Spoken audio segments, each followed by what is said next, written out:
Assalamualaikum warahmatullahi wabarakatuh. Salam SHMH, Sinau Hukum, Melek Hukum. Pemirsa SHMH sebangsa dan setanah air dimanapun berada yang berbahagia. SHMH hadir kembali dan saat ini pada video yang ke-90. Untuk video yang ke-90 itu ini masih mengkait juga terkait dengan penyadapan. Masih ada kaitannya erat dengan pasal 258 KUHP. Dan kita akan membahas pasal 259 KUHP baru. Saya sampaikan bunyinya dipidana dengan pidana penjara paling lama 7 tahun atau pidana denda paling banyak kategori 6 setiap orang yang (2) A. Mempergunakan kesempatan yang diperoleh dengan tipu muslihat atau secara melawan hukum, merekam gambar seseorang atau lebih yang berada di dalam suatu rumah atau ruangan yang tidak terbuka untuk umum dengan menggunakan alat bantu teknis sehingga merugikan kepentingan hukum orang tersebut. B. Memiliki gambar yang diketahui atau patut diduga diperoleh melalui perbuatan sebagaimana dimaksud dalam huruf A. C. Menyiarkan atau menyebarluaskan gambar sebagaimana dimaksud dalam huruf B dengan menggunakan sarana teknologi informasi.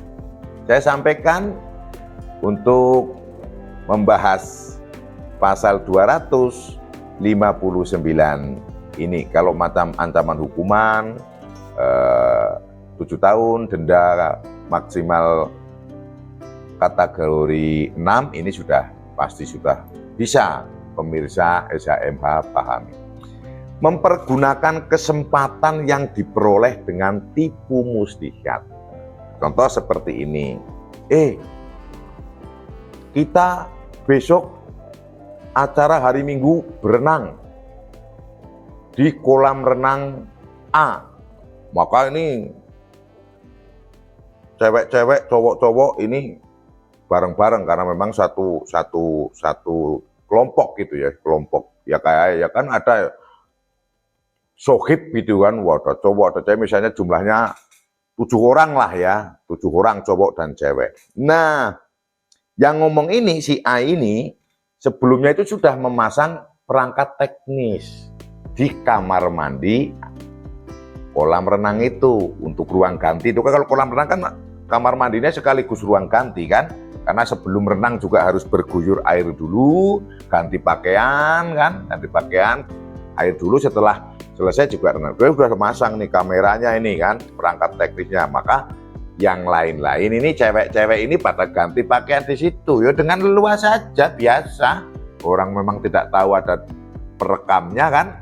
Nah, kemudian dia memperoleh rekaman itu. Nah, cara yang dilakukan oleh A ini adalah termasuk cara yang tipu muslihat. Tujuannya supaya mendapatkan gambar. Modusnya mengajak berenang, itu contoh. Gitu.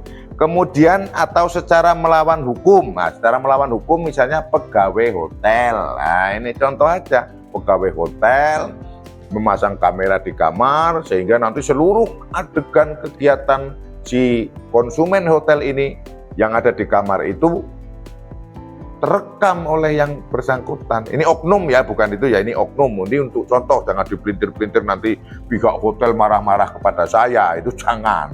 Malah justru harusnya pihak hotel terima kasih ke saya untuk mengatasi ini. Siapa tahu karyawannya ada kan, tahun 2026 bisa menjadi persoalan hukum dan itu saya pikir malah justru bisa merugikan pihak hotel kalau ada karyawan yang jahat seperti ini. Menaruh kamera di dalam hotel, di dalam kamar hotel, yang misalnya adalah dia hubungan suami istri sedang berbulan madu di hotel itu kan jadi terekam. Nah, ini rekamannya, ini yang dimaksud secara melawan hukum. Kenapa kok secara melawan hukum?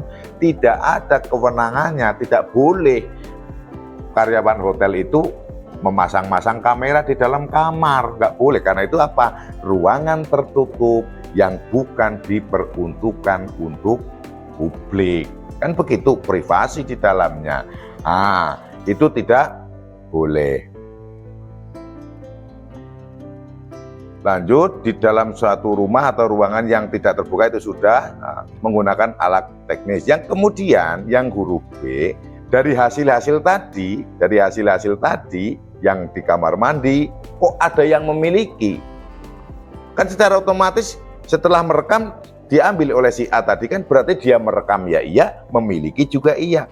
Memiliki gambar yang diketahui dari perbuatan sebagaimana dimaksud huruf A itu kena pidananya juga. Jadi si A memiliki gambarnya kena. Kemudian tadi si B karyawan hotel juga kena. Yang ngajak renang kena, yang ini kena 2. A karena dia merekam, karena dia secara melawan hukum merekam gambar. Yang B karena dia memiliki gambarnya. Jadi selain kena A juga kena poin yang B untuk yang pelaku-pelaku tadi, kan pasti memiliki kan.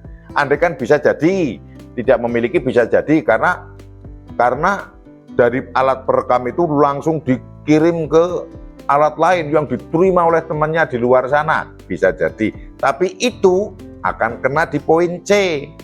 Huruf C, menyiarkan atau menyebarluaskan gambar sebagaimana dimaksud dalam huruf B dengan menggunakan sarana teknologi informasi. Jadi untuk pasal 259 ini terkait dengan merekam gambar seseorang atau lebih yang ada di suatu rumah atau ruangan yang tidak terbuka untuk umum, dari hulu sampai hilir, sampai hilir itu sudah terjangkau oleh pasal 259. Huruf A merekamnya kena, huruf B memiliki gambar-gambar itu juga kena, huruf C menyiarkan atau menyebarluaskan, atau ini sebetulnya menyiarkan, menyebarluaskan gambar itu dari satu HP ke beberapa HP yang lain, itu sudah masuk ya. Nah, apalagi sampai di share ke media sosial. Ini media sosial ini sudah jelas terkena, karena unsurnya adalah dilakukan dengan melawan hukum terhadap orang yang di dalam suatu rumah atau ruangan yang tidak terbuka. Nah, ini kan ada fenomena itu kan di TikTok, di YouTube, itu kadang ada orang yang merekam orang lain itu kan. Apakah itu bisa misalnya di sebuah kafe atau di dalam gedung bioskop gitu kan. Nah, kemudian atau di lobi hotel atau di lorong hotel direkam oleh yang bersangkutan. Ada 2 orang nih, cowok sama cewek, nah, direkam oleh si orang lain, direkam. Ternyata rekaman ini diberikan juga kepada orang lain. Nah, orang lain itu adalah suami atau pacarnya yang cewek ini kan. Nah, pertanyaannya, kalau merekam seperti ini, orang berselingkuh ini ke hotel, ya mohon maaf ini bahasa saya agak ekstrim ya, ini biar jelas gitu kan. Ini pemirsa SHMH kalau berbicara ini senyum-senyum sendiri. Jadi ini A sama B selingkuh, ada si C itu merekam di lobi hotel atau di lorong hotel. Ya, bukan di kamar nih. Ya kan? Di lorong hotel. Namun kan hotel semi nih, bisa dikatakan publik juga bisa. Bisa dikatakan tidak juga bisa, karena lobi hotel dan lorong hotel, bukan kamar hotel, direkam. Yang kemudian hasil rekamannya ini diserahkan ke pacarnya atau suaminya si cewek ini, karena si cewek ini selingkuh ini. Nah, seperti apa kalau perekaman seperti ini? Apakah yang maksud melawan hukum atau yang tidak melawan hukum? Sebab si C ini tidak ada perintah dari suaminya si cewek ini nggak ada. Hanya kenal aja tahu, wah, nah ini kan, nah ada, wah si A sama si B itu mau selingkuh ke hotel, saya syuting biar bukti suaminya, disyutinglah, thread, kirim ke sana.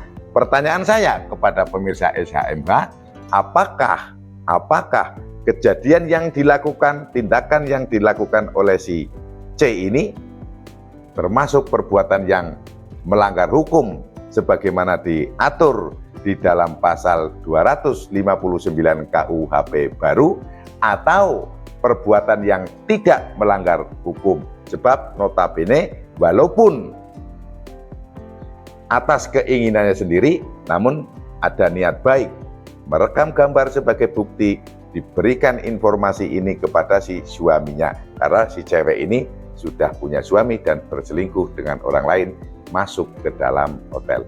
Orang ini yang C ini, apakah ini termasuk yang memenuhi atau melanggar pasal 259 KUHP baru, atau yang tidak melanggar pasal 259 KUHP baru? Sebagai pertanyaan kepada seluruh pemirsa SHMH ini, berikan jawaban Anda ke kolom komentar di video channel SHMH ini, dan nanti kita bisa membahas bersama di video berikutnya.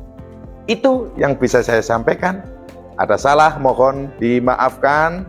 Berikan kritik yang membangun kepada saya untuk menambah wawasan ilmu hukum saya, khususnya terkait KUHP baru yang akan berlaku 2 Januari 2026. Subscribe sebagai dukungan Anda kepada channel SHMH ini. Tonton video dari awal sampai akhir, jangan di skip untuk tidak gagal paham. Tongteng, nyalakan tanda notifikasi karena masih banyak video-video yang akan di-share oleh channel SHMH ke depannya. Salam SHMH, sinau hukum, melek hukum. Wassalamualaikum warahmatullahi wabarakatuh. Terima kasih.